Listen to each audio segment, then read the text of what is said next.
Whether you are thinking about becoming a restaurateur or you are already in the business, Michael Politz has written a must-read, The Food and Beverage Magazine's Guide to Restaurant Success. Pick up your copy today at Barnes & Noble, Amazon, Books A Million, or wherever fine books are sold. Food and Beverage Magazine Live, bringing food and beverage to life with your hosts, James Beard Award winner Jennifer English and Food and Beverage Magazine publisher Michael Politz. Featuring leaders in the hospitality, branded food and beverage, and CPG industries, many of whom are Jennifer and Michael's friends in the business. For an informal and informative conversation where friends in the business share the latest intel, ideas, and best practices. Live, juicy inside scoop from the tastemakers, newsmakers, bread bakers, drink shakers, spoon lickers, clam diggers, farms, foodies, and friends of the food and beverage magazine world. Here are your hosts, Jennifer English and Michael Politz. Well, hello, friends, and welcome. I'm Jennifer English. I'm your editor-at-large. And we have our publisher, Michael Politz, here with us. When Michael shows up, you know this is an important day, a big day. And in the realm of Food and Beverage Magazine, when we get our cover stars on with us, it is truly a red letter day. That's what we have today. Michael Politz, how did you arrange all this? How did you wrangle this? Jennifer, it was all you. It was all you. You know what? Can I tell you how I did it? I had to do the takeaway. I was supposed to have lunch, a big luncheon in Beverly Hills when Paul was there hosting an event. And I said, you know what? If I go, he's not going to want to appear. I'm out of there. So I took it away, and he was like, you know how it works, Jen, right? You know, goes like this. So where are you right now? You're in the Delta Sky Lounge? Where are you? So not only am I am in the foothills of Hollywood. So I am close to where our superstars do their thing. But I'm in the Delta Lounge where the Proof Awards places product, and this is their Proof Award winner cocktail for the month. But I got to tell you, I'm not even taking a sip of that. Nobody you wants know to what I have here? Yeah, what's that? I know. Do you want to know what I have here? Yes. I do.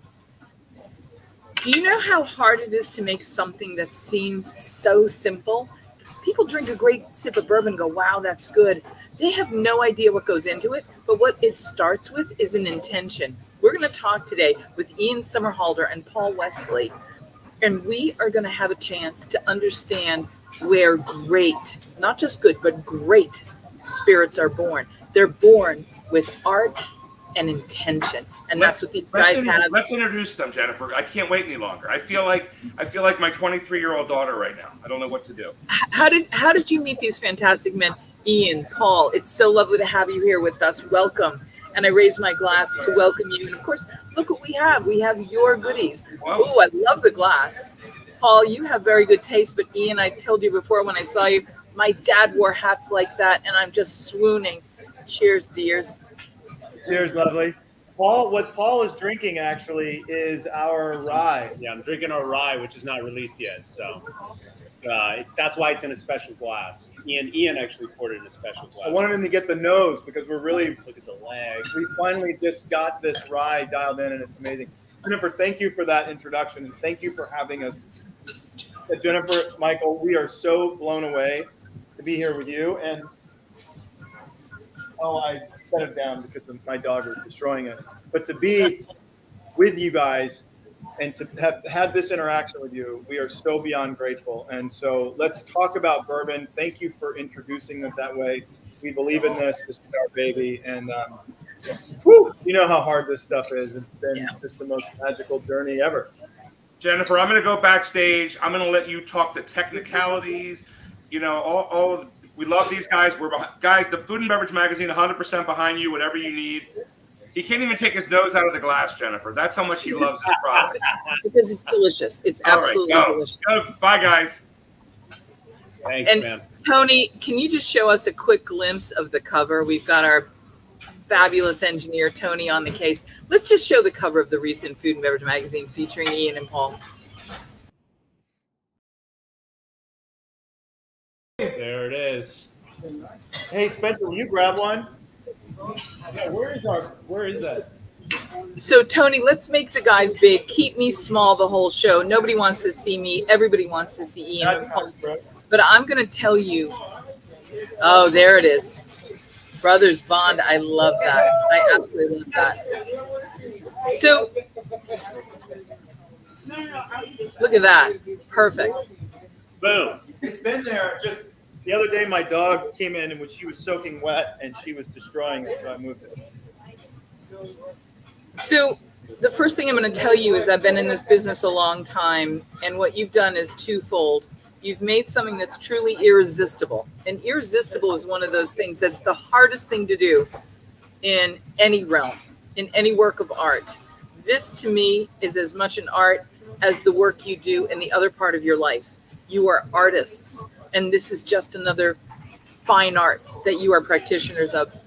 Talk about being artists and how there is a real alignment with the art of spirits and this particular bourbon, and how as artists in another realm, you were really aligned with the ability to make something this damn good. But you know what's been coming to me lately about art? Because I mean, obviously art is so subjective, right? But what's been coming to me about art is discipline. Like the best painters or actors, whether on stage or on screen, the greatest writers, you know, it's like Rembrandt. I'm not comparing ourselves. I'm saying Rembrandt or Picasso or anyone. It came from discipline. It's so funny. Constantly. Well, you're back in it now. But right it's so now. funny you should say that because I'm reading a book right now called Atomic Habits, which is literally about good habits and discipline. So it's just so funny to say that. I'm literally in the middle of reading that. I mean, this bourbon came from, not to sound like to diminish it, strict discipline with he and I saying, we know that we need two major things: immediate approachability and complexity and nuance like nothing else on the market, especially in this price point, period. How do we get there? So it set us on that journey. So over a year of blending required discipline and never giving up, never stopping, never compromising. And obviously, while the enemy of good is perfection, this was not a space that we could not have this perfect. And so that. But you know, perfection is subjective. Fortunately, Ian and I have very similar palates. So when we, you know, imagine we didn't have the same palate, because then we'd be like, it's perfect. And no, it's not. You know, so at least we agree on that, which is great. Because when we had that flavor profile, we both knew it. Just like our rye that we're sipping, it's like we both know we have it. You know, just know you know. And of course, rye has that nice spicy note. I think that's so incredible. Let's talk about that point that you just made. Here's perfection, and here's irresistible. It's at the same level. You have to rise really high to get there, but it's not perfection, and it's not the enemy. It's really something that is attainable. Perfection, as far as I'm concerned, is never attainable, and it will derail the best efforts and intentions. This, to me, goes in the right direction and gets to irresistible, and doing that requires connoisseurship and discernment. Let's talk a little bit about how you developed this incredible discernment that allowed this product to come to life. And then what was ignited in you to say, we can't find what we want, we need to make it for ourselves, basically, once you realize your palate was as good as it is? Well, Ian and I have been professional bourbon drinkers for quite some time now. Especially, you know, the last 13 years for sure. Yeah, they say, you know, when you're a writer, they say write what you know. So when you're creating an alcohol, you create an alcohol that you know. So, you know, we've been drinking bourbon forever. And so I think that's probably, you know, I don't know what you want to speak to that. By the way, I just, for good luck, I keep, I don't know why, but I keep our first call sheet from Vampire Diaries sits in my desk. Oh, wow. Sitting there. So, dude, that was March of 2009. Wow. 13 years ago. Think about that. 13 years is a really long time. And so he and I have been talking about this for, now over a decade, well over a decade. And so talking about that discernment, like write what you know, I think that we could argue, or actually not argue. The point is that there are a lot of products out there that maybe don't have the authenticity to the artists themselves. Right. This was the single most authentic thing that we could have ever done. But also too, this goes back to think about like the American dream, right? You have a guy who was first generation from Eastern Europe and a guy who was from the South. And we grew up very, very differently. And we came together in Atlanta, Georgia, and we started drinking bourbon. I've been drinking it since, I'm from New Orleans. So, but we fell in love with this and we loved it to our core. So much so that we, even on television for 8 straight years, this is what was like the bonding moment. So these boys bonded on screen over bourbon. Paul and I bonded off screen over bourbon. You bring that together and you have a love and a palate and a quote unquote discernment that goes so deep, not to sound too cerebral about it, but like so deep into our souls that this bottle literally has our soul in it, you know? And so that I think you taste, you smell it on the nose, you taste it on the mouth, and everything that comes as a result of this is going to have that exact same, what do you call it? Like DNA. DNA. Yeah. To quote Vincent Hanna, our CEO. It's got an incredible essence, but I really want to talk about something that you have an intention that you've brought to life here. We talk about spirits being social lubricants, and that's one thing, but there's something different. When an artist makes something in the capital F fine arts realm, and they are encountering a human being who takes a sip and has an experience, their reaction is what makes it art. The human connection, the bond. When you sip something that you've made for me, when I see your painting, when I watch your work on screen, when I sip your bourbon, you're giving me something to react to. And we are bonding, artist and savorer. One of the things that you do with this is you cultivate conviviality, which is the joy of bonding. I want you to talk about the joy of bonding, conviviality, and how this is the key that unlocks the conviviality in the Brothers Bond tradition. That's super cool. What do you think? God, that's a really like deep, complex question. But it's super cool because it's like it's what we're just coming out of after just building, after spending the last couple of years building out this company and now just finishing this RISE program that we just built out, which has taken a really long time. But don't you think that like the pandemic had something to do with like, creating that kind of art in the sense that we had always wanted to make music? I feel like the name Brothers Bond came from like a subconscious place of like wanting to bring people together and wanting to like do something decent and good and kind of like optimistic and hopeful, after 2 years of like, people feeling incredibly disconnected, and then you suddenly you have this spirit, which is really ultimately alcohol is about bringing people together in general. You're not supposed to really drink it on your own, even though I do, but you're supposed to drink it in good company. And so I think like that was a big part of it, don't you think? You always say that. It really was, actually. And we had built this all out.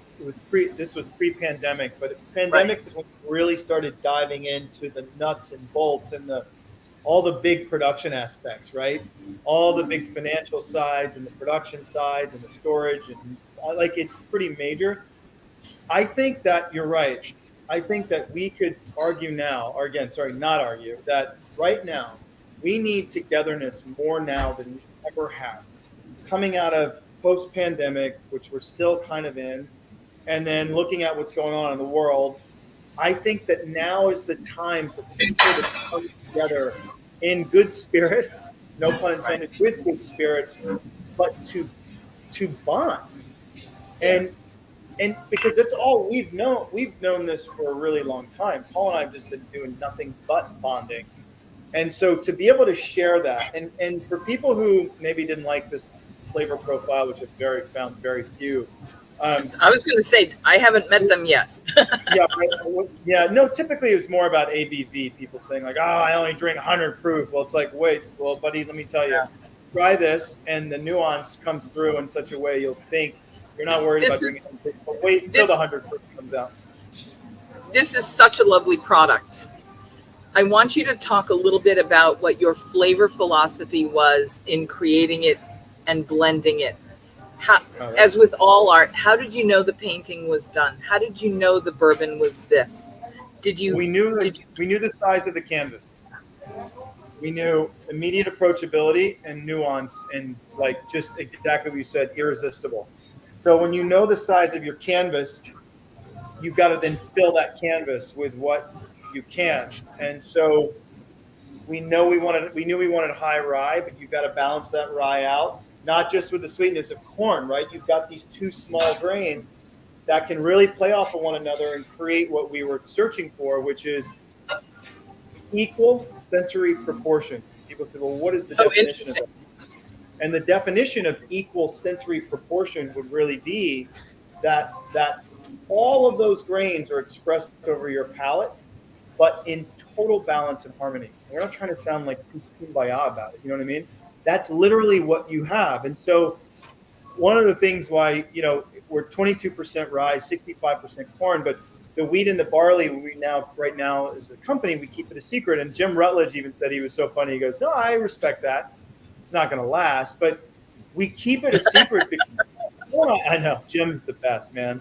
And again, like being able to be like spoken to and mentored by these just like bourbon, these like gods of bourbon. But the reality of it is that we spent 6 months just adjusting wheat and barley to get that equal sensory proportion, right? And so that's not an easy feat.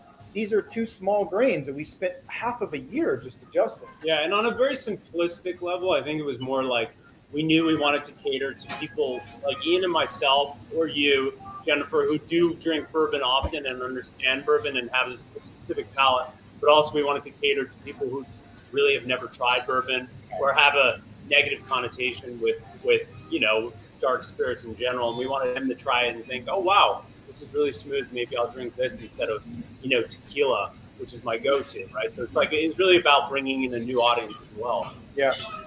And by the way, to say that really quickly, Jennifer, the 2-second version of that is, again, we're not stupid, although there's some people who might argue that. I might argue. But we knew that we had an amazing audience of, look, in the whiskey space, the biggest whiskey question, the $6 billion question is, how do you get women drinking whiskey? We weren't trying to get women to drink whiskey.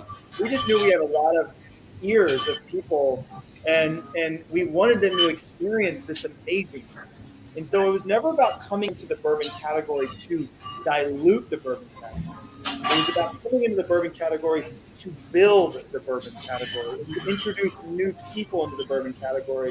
And by virtue of doing that, it's a whole, not just the spirit side of it, it's the culinary side of it. Yeah. I want to say two things. First of all, to me, when I was talking to Michael about this and we were getting ready for this segment, I talked with some people on your team, and I've really just been thinking about you guys and digging deep and visiting the smell experience of this. Do you know what this is? This is the art of bourbon. This isn't just the textbook, go to a club in Kentucky, there's only one way to express bourbon. This is the art of bourbon. And I can't pay you a higher compliment than to say, I love the way you play the chords and flavors and notes of bourbon. I think it's really lovely. I don't want to overplay the art thing, but this is really lovely. The second thing I want to say to you guys, and I think this is really important, this is something you can imagine having paired with many different cuisines in every region of the world, in every region of the country. Without telling me that you guys love to eat, you tell me you love to eat because you made something that goes really well with things I love to eat. Talk a little bit about how friendly your bourbon is to pairing with great food. It's unbelievable. Paul is now vegan. And so when we're really looking at flavor profiles within that space or in the space of food in general, one thing that really stands out in this, the approachability side of it, it's not overwhelming and overpowering. Yeah. So because it's got that oak and that sweetness to it, there's also a little bit of spice. So lots of across the board, a tremendous amount of fusion type foods it goes so well with. But also too, because it's got that sweetness, it can play hardball with citrusy food and stuff. So if you're looking at more in the vegetable space, you've got a lot of citrus elements, right? Whether it's salads, whether it's in vegetables in general, that also plays really, really, really nicely. So it's not just, that this is going with steak and potatoes. No, this is going with vegetables. This is going with even fruits, but also across the plane of the culinary space, each individual, particularly ethnic foods as well. And that is where we really win and that we're so excited with. We paired this with Thai food, with Indian food, with Indian food, Chinese, Japanese. Like we went across the board and really, really dug deep into that space, like with a shovel, and that's what was so exciting. And again, that's also too why we're so excited about not just this rye, but our 100 proof too, because just the cocktail. That's me making sure it's about. By the way, Paul, I've got to tell you this. My friend JJ Cass has a company called Tyndall, Tindle. They make plant-based chicken. They make a fried chicken, Tyndall plant-based chicken. They made a spicy fried chicken sandwich preparation that's all vegan. Wow, that would be so sensational. You feel like you're in Tennessee, having the tingle your lips to happiness spicy fried chicken sandwich that's plant-based chicken. I'll connect you with JJ and the great folks at Tyndall. Their stuff is amazing if you haven't tried it. I can't wait to try it. Not Tinder, Paul. Tinder, I know. Tyndall, I don't. The other thing, did somebody say Tinder? I'm just watching. I just want to see. Listen, Michael, don't go anywhere, gentlemen. Today is actually Michael's birthday. Can we raise a glass to our publisher, Michael? Hey, the big 3-0. Yeah, cheers. 25. 20. Not even backwards, Ian. Not even backwards. Happy birthday, Michael. Thanks, guys. Keep going. Don't worry about me. Thank you, guys. Thank you, guys. Before we take our sip and do our tasting properly, we're going to ask you a question before we go too much further to come back to the bourbon. And I want to make sure what is the spirit? We understand the intentions. We understand the art. We understand the bonding. We understand where it comes from. What's your house toast that you share with friends and one another when you pour a glass of Brothers Bond?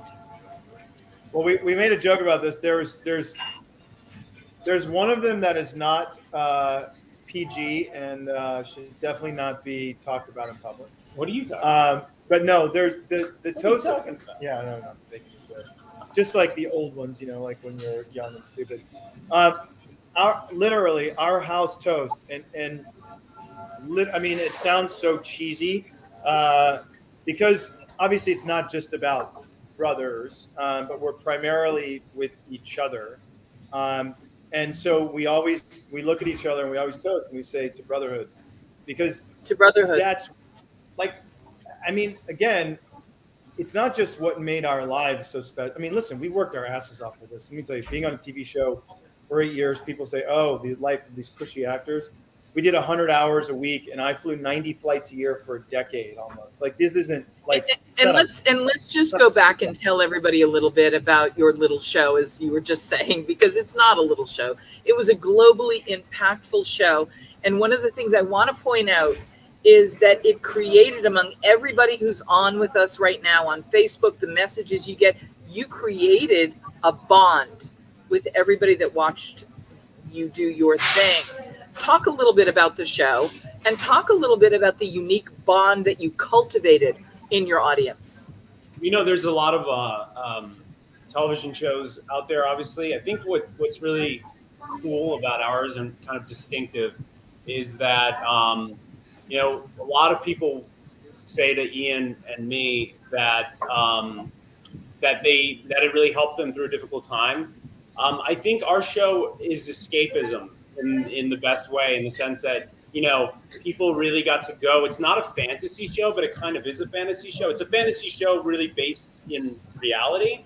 And so people were able to more easily use it as a form of escapism in a positive way. So if they're going through a difficult time, or they're, sick, or someone is sick, etc., they're able to temporarily go to that world. And I think that is something that we're really happy when we go to conventions or, whatever, Comic-Cons and things, people will say that to us. Or people run up to us in the street. On the street, whatever, yeah. Because you got to realize. Oh, sorry. No. And so I always say, and Ian and I always say, that brothers bond in a way is a form of escapism as well. And so we try to sort of mimic that or duplicate that in a way. Well, that was what we went through with the label, right? By the way, we just won a bronze award in an advertising or label contest. But the whole idea was Jennifer, was that, like Paul had mentioned, and Paul was the one that brought this up, escapism, right? And one of the things that we loved about this is that it's calming. It gives a sense of inspiration, aspiration, but an overwhelming sense of sort of like calm and nostalgia, which in this fast-paced, insane world that we live in, that's really important. And so we also sat, so many people after a long week or a long day, they maybe pop open a beer or something, and you're living with that label, that bottle, or this, when you have a bourbon. This bottle at that moment is the most intimate thing to you. You're holding it in your hand. To be that close to someone and have their direct focus and attention, you're either their significant other, or they're just about to eat you, or it's their animal. That's like their closest, unless it's their family or friends. That's the only time you're that close to someone. And in the quiet of that moment, all they have to do is focus on that label. And so what experience do you want to give them? What do you want to provide for them in that moment as they just bought your fucking freaking product, Sorry. And by the way, it looks fantastic on a vintage bar cart, in case you didn't know. Oh, I did. Oh, we do. I have a vintage bar cart. We looked at it in Paul's bar cart so many times, so many photos, and but what was the initial question? Sorry. Oh, the connection to people. Bonding. So many people will say to us, "Yeah, I watched this show when my mom was dying of cancer." Those are the memories I have. Or I watched this throughout high school, and it got Or my mom and I watched it.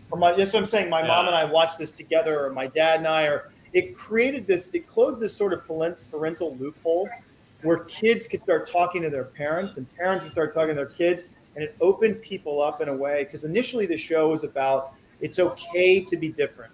It's okay to be sad. It's okay to have an addiction. It's okay to having lost your significant other or your parent. That's what it was about. It was about breaking down those barriers. And we all feel a little alone in our own world sometimes. And this show said that's okay. But then it changed from this global teen, phenomenon to something where the demographics skewed way, way, way, way older. And so the demographics of Vampire Diaries went from 10 to 70, and ultimately became one of the single most watched television shows in the history of television.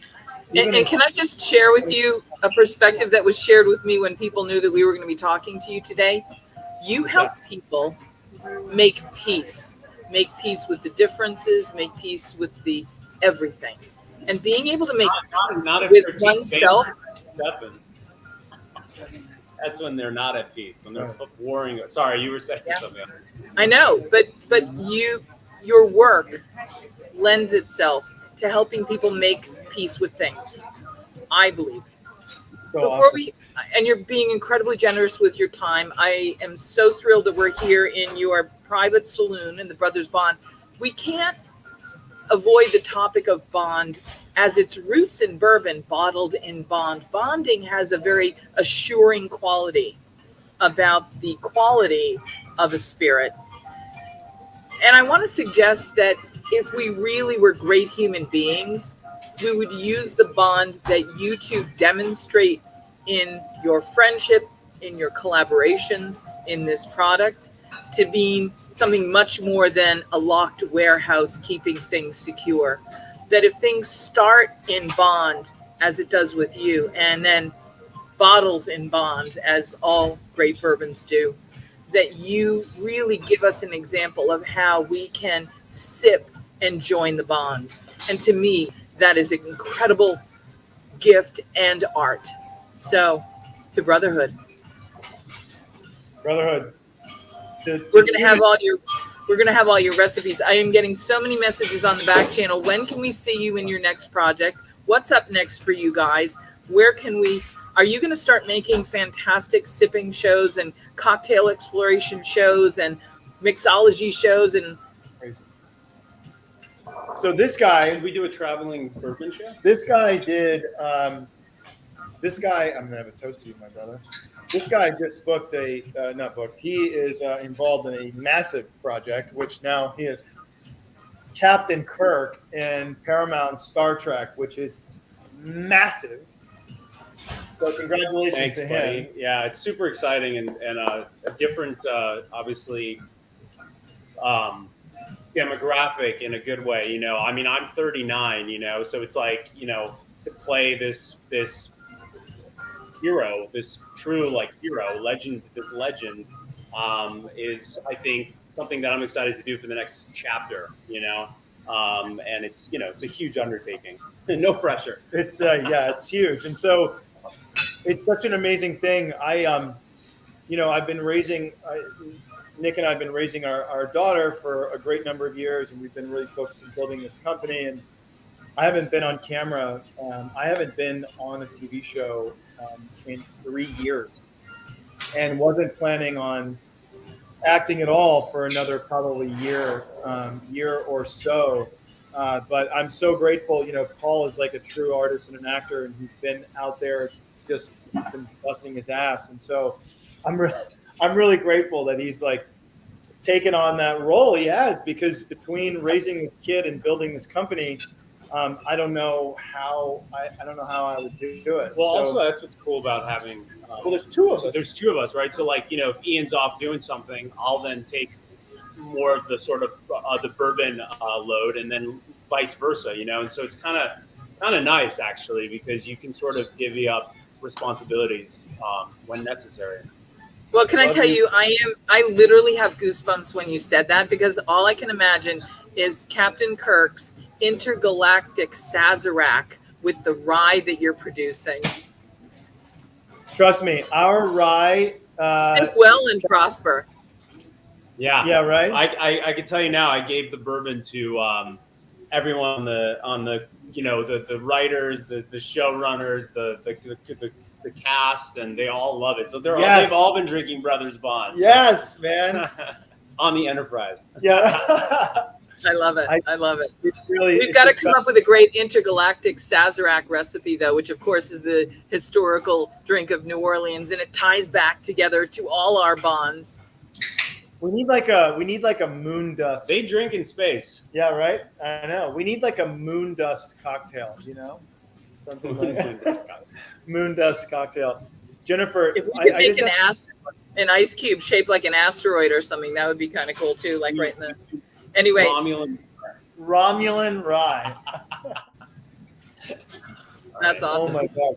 So I just have to, before we get into these cocktails, I just have to say, like, all jokes aside, food and beverage has been so awesome to us, with us, for us. It is truly an honor. I mean, you are a James Beard, it's this amazing food and beverage stamp of approval. And so for us, it doesn't go unnoticed and doesn't go untalked about in this space. I mean, literally up until 48 hours ago, this lives there, but my dog was going to destroy it, and we only have 2 of them, and one of them's already cracked. And one of them, we can always get you another one if you need. Yeah, you're the best. But that's this is a really big deal for us. We gave everything we had for this. We put everything into this. And while Paul is busting his ass in Toronto shooting, I'm on the ground now, just grinding out what we would typically be doing together, and then he'll come in town, we'll do the stuff. So just thank you for your expertise and your kind words and literally going to bat saying, okay, I'm going to taste this and give it, I'm only going to say what it really deserves. And you've really said some amazing things. So thank you, because it means the world, because this is our life. This is what we I'm going do to tell you with something. One sip, and I knew that I wanted to go out on a food tour with you. We bring a bottle, tasting glasses, and we'll hit some of the hot spots that each of us knows and loves and say, this will go with this. This will go really well with this. Let's go find that Tyndall fried chicken sandwich. Let's go over to Felipe's and get a hot beef sandwich where they invented the French dip with a little spicy mustard in this. That would be great. There are flavors that are waiting to be paired, and your connoisseurship is identifiable by virtue of knowing that this is what this should be. My heartiest compliments, gentlemen. Thank you, sister. Brotherhood. To brotherhood. We've got all the recipes. We're going to share them with everybody. Yes, the recipes, again, really quickly, Jennifer, the 2-second version of this is, that was the other side of our business that we wanted to build out, was a seasonality that allowed these cocktails and this bourbon to be integrated into not just whatever season, but to people that, I don't even put ice on our bourbon anymore. I just drink it straight. It's just, I drink it neat, but people cocktails are important and they're yummy. And we built out an entire seasonal cocktail strategy that really lends itself. Look, they're classic cocktails, but just our twist. But we got to work with one of the best mixologists in the world in detail. And so we're never going to stop innovating, ever, ever, ever, ever. But thank you for mentioning that, because our cocktail list is through the roof. And if you go on our website, you'll find that. It's phenomenal. List. It's insane. It's like, listen, you could take your bourbon and your rye when it comes out, and you could spend 100 months with different versions of a single recipe, the Manhattan or the Old Fashioned or the Sazerac or the Boulevardier. You could take these drinks and with different vermouths and different bitters and different combinations, explore the full dimension of what you've given the world to paint with and play with. Thank you for that. It's pretty. If I could turn this thing and show you, like, what is on our, hold on, I got our kitchen counter. Look at this. Now you'll see Spencer. That's okay. Look at what's on our, that is literally our counter. Oh, that's awesome. That's awesome. And that's all the rye. In that box, that's the rye. That's awesome. We are constantly innovating. Like, that is literally what we. This is your art studio. It's our art studio. Yeah, it's our literally it. This is our creative space where we hang and we talk, we sip, we do interviews. It's just kind of like, it's our Brothers Bond office. Our studio. Studio. We call it. Well, studio. thank you for welcoming us into your studio, and thank you for the art of bourbon. Brothers Bond can be found. Let's talk a little bit of where the best places have you found it. Where are you excited to walk into and taste it and try it? Where do you send people when you tell them, go find it here, go see this guy? Because you've got a lot of friends in the business now. A lot of people have come on board because you've done something so exceptionally good. Talk a little bit about where you dream of sending people and where you send people to have this experience. What kind of place is a Brothers Bond kind of place? You mean on premise or off premise? Either. Honestly, our partners on premise and off premise have become so massive that the managers and spirits managers of these places, whether it's a bar or whether it's at the Four Seasons in Hawaii, right? Yeah, exactly. Or at Whole Foods or Ralph's or like a Jersey or like a New Jersey where I'm from, like a dope little like restaurant in Jersey that's like small town, Yep. I think like it really, and what's cool about our bourbon is like you can have it in the winter and you can have it in the summer on the beach. We're on the beach right now, and it's like it just goes well because it's not, because it adapts to its setting really. So I know it's kind of a non-answer. Yeah, I mean that's the thing is that we're so excited. Depends on what is it that you want?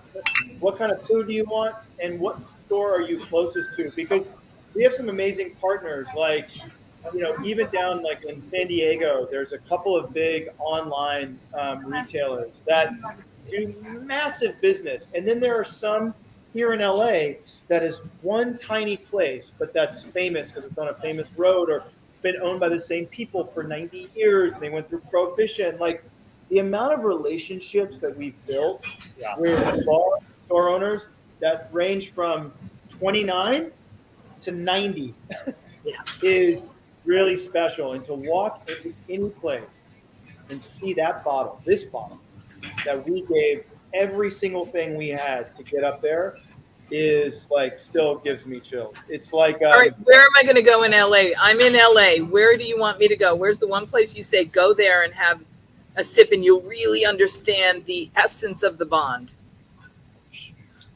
So, well, we got a lot of, there's a lot of places. You and I just, where did we, I know you can't pick just one. Let me tell you where I'm going to be. Yeah, I'm going to be in West Hollywood. Oh, good. Go to Craig's. By the way, Craig's. We were just there 2 nights ago. Craig's, our buddy Peter runs that place.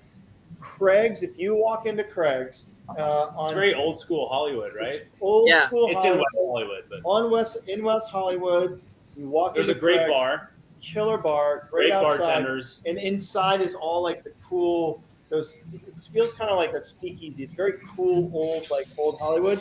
Walk into that bar, and those bartenders will set you up with the yummiest cocktail, or pour it right out. Boom. It's right there, back bar. They'll just dole it out. And it's so yummy. We were just there and going, and seeing the bottles just go. And Peter, our buddy who runs that place, he looks at me and he goes, I'm kind of mad at myself because I didn't order enough for this weekend. And they were just gone. Gone. The bottles were literally hopefully they gone. reordered. No, he did. Well, listen, I'm wrap it up because you've been extremely generous and extremely gracious, and we've gone over the time we had allotted. But I'm telling you, having you at our table is like being with dear friends. The bond is real. The intentions are real.